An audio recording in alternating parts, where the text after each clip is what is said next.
Hello. Good morning. ഇതെന്താ രാവിലെ തന്നെ? അവനെന്താ അന്ന് സ്കൂളിൽ പോയോ? പോയി ഞാൻ അവന്റെ കാര്യം പറയാൻ വേണ്ടിട്ടാ വിളിച്ചത്. എന്താ അവനെന്താ പറ്റി? അവൻ വലുതാവും തോറും അങ്ങ് പറഞ്ഞാൽ അനുസരിക്കാതെ വരുവാ. എനിക്കാണെങ്കിൽ അവനെ പറ്റി അങ്ങ് ഭയങ്കര ടെൻഷനായി. ഇപ്പോ എന്തെങ്കിലും ആപത്തിലൊക്കെ ചെന്ന് ചാടുവോന്നും ഒക്കെ. അപ്പൊ ഞാനിവിടെ കണ്ണി കണ്ട അടിയാ ചേച്ചി എപ്പോഴും. അവനൊരു ഉത്തരവാദിത്വം ഇല്ല, പഠിക്കത്തില്ല, ഒരു വൃത്തിയില്ല, കുളിക്കത്തില്ല, പറഞ്ഞാൽ ഒന്നും കേൾക്കത്തില്ല.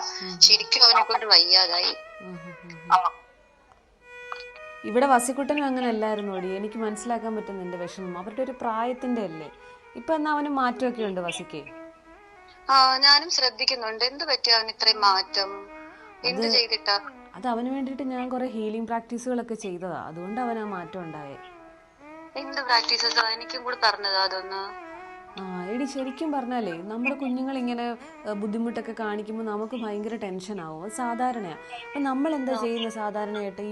ഇവരതാണ് ഇതാണ് അങ്ങനെയാണ് ഇങ്ങനെയാണെന്നൊക്കെ പറഞ്ഞ് അവരെ ഇങ്ങനെ ഇറിറ്റേറ്റ് ചെയ്യിപ്പിക്കും. നമ്മളും ടെൻഷനാവും, അവരും ആകെപ്പാട് കുഴപ്പത്തിലാവും. പക്ഷെ അതിന് പകരമായിട്ട് നമ്മൾ അവരെ ഓർത്ത് ബ്ലെസ് ചെയ്യുക. നമുക്കറിയാം ഈ സിറ്റുവേഷനിൽ നമുക്ക് അവരെ ബ്ലെസ് ചെയ്യാനൊന്നും പറ്റത്തില്ലെന്ന്. പക്ഷെ അങ്ങനെ നമ്മൾ മനഃപൂർവ്വമായിട്ട് അവരെ ബ്ലെസ് ചെയ്യുക. അതായത് ഹോപ്പൊനോപ്പൊനോ എന്ന് പറയാം പ്രാക്ടീസിൻ്റെ പേര്. എങ്ങനെയാണ് ഞാൻ വസിക്കുട്ടിന് വേണ്ടി ചെയ്തത് എങ്ങനെയാണെന്ന് പറഞ്ഞുതരാം. ഇപ്പം നീ അന്നുവിന് വേണ്ടിയിട്ട് ചെയ്യുമ്പോൾ ഡിയർ അന്നു മോനെ, I am sorry, please forgive me, thank you, I love you. ഇതൊരു 11 തവണയെങ്കിലും ദിവസം ചെയ്യണം. 108 തവണ ചെയ്യുവാണെങ്കിൽ അത്രയും നല്ലത്. അത് ചെയ്യുന്തോറും അവരുടെ ഒരു എനർജിയിൽ ഭയങ്കര ഒരു വ്യത്യാസം ഉണ്ടായി വരും.